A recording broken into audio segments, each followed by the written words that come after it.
6000 नई कंपनियां आ गई थी 92 से 96 के बीच में। तो जो प्राइवेट एंटरप्राइज अब ये स्केल किधर आप जाता हुआ देख रहे हैं? आपने कई परिवारों के नाम किए और आपने कहा कि जो प्राइवेट सेक्टर है उसका बहुत अहम योगदान था और है और आगे भी बढ़ावा देना है। उस लिहाज से आप ग्रोथ कैसे देख रहे हैं? तो मेरे विचार से कि क्या हुआ कि कोविड के समय में भी हमने काफ़ी ट्रांसफॉर्मेशन किए, जैसे कि हम 28 लॉज को हमने मिलाकर गुड्स एंड सर्विसेज टैक्स बनाया, हमने इंसॉल्वेंसी बैंक्रप्सी कोड हम लाए, हम real estate regulation act Bharat लाया, और उसके बाद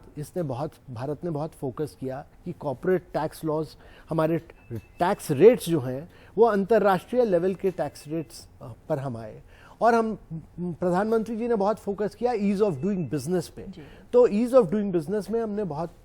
और फॉरेन डायरेक्ट इन्वेस्टमेंट रेजीम को हमने पूरा खोला। दूसरी जो बड़ी चीज़ हुई है कि डिजिटल ट्रांसफॉर्मेशन बहुत ज़बरदस्त हुआ है देश में, कि सबके पास आइडेंटिटी है, सबके पास बैंक है, बैंक अकाउंट में हमने 2015 से 2017 तक 500 मिलियन बैंक अकाउंट खोले गए।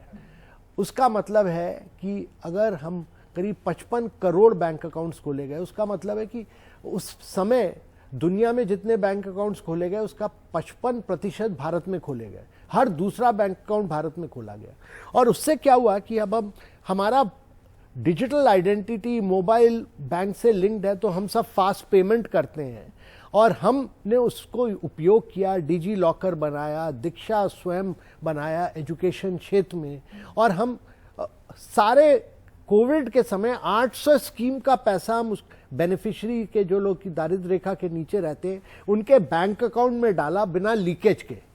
तो ये बहुत बड़ा प्रोडक्टिव एफिशिएंसी देश की बढ़ी है, और ये जो रिफॉर्म्स हुए हैं और ये जो डिजिटल ट्रांसफॉर्मेशन हुआ है, ये अगले दशक में भारत को बहुत जोरों से ग्रोथ में ले जाएंगे।